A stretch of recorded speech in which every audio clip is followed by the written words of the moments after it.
Okay, దీన్ని cider notation అని అంటారు. అంటే ఏంటంటే బేసిక్గా ఇప్పుడు నువ్వు ఇక్కడ AWSలో ఇక్కడ నువ్వు VPC అని సెర్చ్ చేసినావు అనుకో,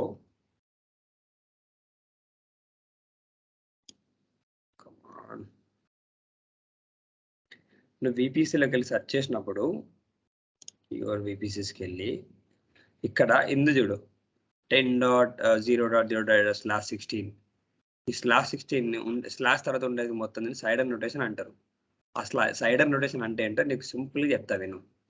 ఇప్పుడు ఫర్ ఎగ్జాంపుల్ /16 ఉందనుకో, ఓకే, /16 కావచ్చు, /24 కావచ్చు, స్లాష్ తర్వాత till 32 వరకు ఉండొచ్చు అనమాట.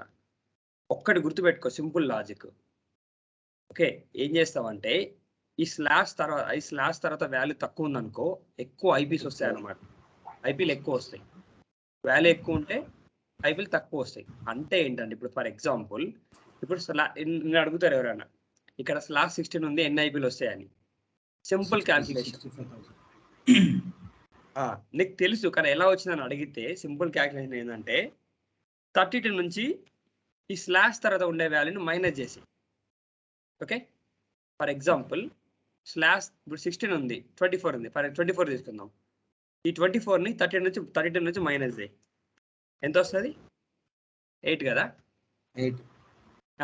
ఈ వచ్చిన వాల్యూని 2 పవర్ చేయాలన్నమాట. అంటే ఫర్ ఎగ్జాంపుల్ ఇక్కడ మనం పవర్ 8 చేసాను అనుకో, ఎంత వస్తుంది? 256 వస్తుంది. అట్లా ఇప్పుడు నేను ఒకటి అడుగుతా క్వశ్చన్. ఇప్పుడు ఫర్ ఎగ్జాంపుల్ /25 ఉంది అనుకో, ఇప్పుడు ఏం చేయాలి చెప్పు నేను? విజయ్ 32 - 25. ఎగ్జాక్ట్లీ, 32 - 25 ఈక్వల్ ఎంత వస్తుంది? 7. దీన్ని ఏం చేయాలి? 2 పవర్ 2. అంతే, వచ్చిన వాల్యూని 2 పవర్ చేయి. పైథాన్లో 2 పవర్ చేయాలంటే డబుల్ స్టార్ పెట్టి అది 128 అంటే 128 ఐపీస్ వస్తాయి. కానీ ఇక్కడ చిన్న క్యాచ్ ఉందన్నమాట. ఆ లాజిక్ ఏంటంటే క్లౌడ్లోకి వెళ్ళిన తర్వాత ఒక 5 ఐపీలు పోతాయి. ఇది గుర్తుపెట్టుకో, నేను ఎందుకన్నా తర్వాత చెప్తాను, ఎక్స్ప్లెయిన్ చేస్తా. ఆ లాజిక్లు ఎక్కువ డీప్కి వెళ్ళదు, జస్ట్ బేసిక్ అర్థం చేసుకో ఫస్ట్. ఓకే, 5 ఐపీలు పోతాయి అన్నమాట. ఎందుకు పోతాయని నేను మళ్ళీ చెప్తా. అవి రిజర్వ్డ్ ఐపీల కింద పోతాయి. ఎందుకు పోతాయి అంటే అవి రిజర్వ్డ్. ఎందుకు రిజర్వ్ అంటే మళ్ళీ అది హోస్ట్ బ్రాడ్కాస్ట్ అది తలకాయ నొప్పి. సింపుల్ చెప్తున్నా అర్థం చేసుకో. అర్థమైందా? అంటే 256 - 5 అంటే 251. ఇదెంత? 123. 123. అది అట్లా. అంటే అది నీకు చిన్న లెక్క అర్థం అయిపోయింది కదా లాజిక్ అయితే. ఎవరైనా అడిగారు అనుకో ఇన్ని ఐపీస్ వస్తాయని చెప్పొచ్చు అనమాట. ఇక్కడ నువ్వు సేమ్ లాజిక్తో చూసుకోవచ్చు. నువ్వు ఇక్కడికి వచ్చి ఫర్ ఎగ్జాంపుల్ ఇక్కడికి వచ్చి /16 పెట్టావనుకో, ఇప్పుడు నేను ఒక సబ్నెట్ తీసుకుంటాను. ఒక సబ్నెట్ ఉన్నప్పుడు నీకు అర్థం అయిపోతుంది అందులో ఎన్ని వస్తాయో. ఇప్పుడు ఇక్కడికి ఒక సబ్నెట్ ఉంది. ఈ సబ్నెట్ /24 ఉందా? అవైలబుల్ ఐపీస్ ఎన్ని ఉన్నాయి చూడు, 251 ఉన్నాయి. ఎందుకు? -5 అని చెప్పా కదా. /24 పెడితే ఈ లెక్క ప్రకారం /24 పెట్టినప్పుడు 256 రావాలి, కానీ -5 అవ్వడం వల్ల 251 వచ్చాయి. అర్థమైనా? అది. సో ఇది ఎందుకు అవసరం అంటే ఫర్ ఎగ్జాంపుల్ నువ్వేం చేస్తావు, బేసిక్గా VPC క్రియేట్ చేసుకున్నప్పుడు ఫస్ట్ VPCకి నువ్వు ఒక సైడర్ రేంజ్ ఇచ్చుకుంటావు. దాని లోపల నువ్వు సబ్నెట్స్ పెడతావు అనమాట. సో ఆ సబ్నెట్స్ VPC అదంతా మనం మళ్ళీ మాడదాం. ఫస్ట్ ఈ సైడర్ నొటేషన్ నీకు అర్థమైంది కదా క్లియర్గా?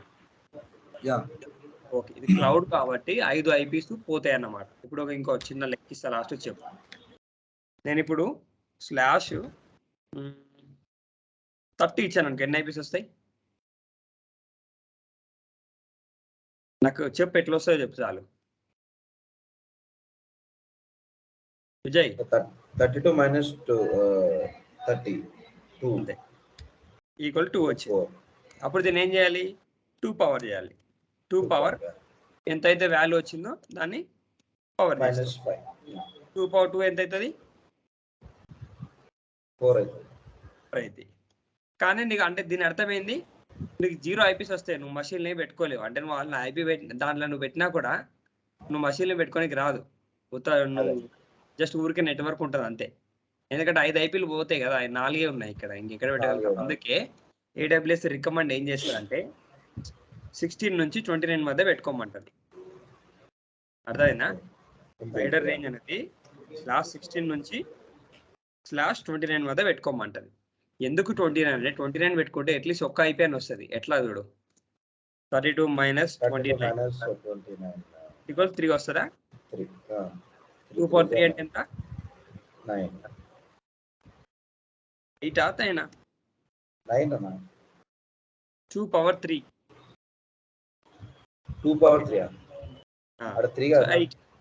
8 వస్తుంది. ఎనీవే అది డజంట్ మ్యాటర్. 8 వస్తాయి. 8 నుంచి 5 - 5 పోతాయి కాబట్టి మిగిలేదు 3 అయితే. అది ఈ లాజిక్ గుర్తుపెట్టుకో చాలు. మనం సబ్నెట్ మాట్లాడినప్పుడు ఇంకా క్లియర్ ఎక్స్ప్లెయిన్ చేశాను సబ్నెట్స్ గురించి.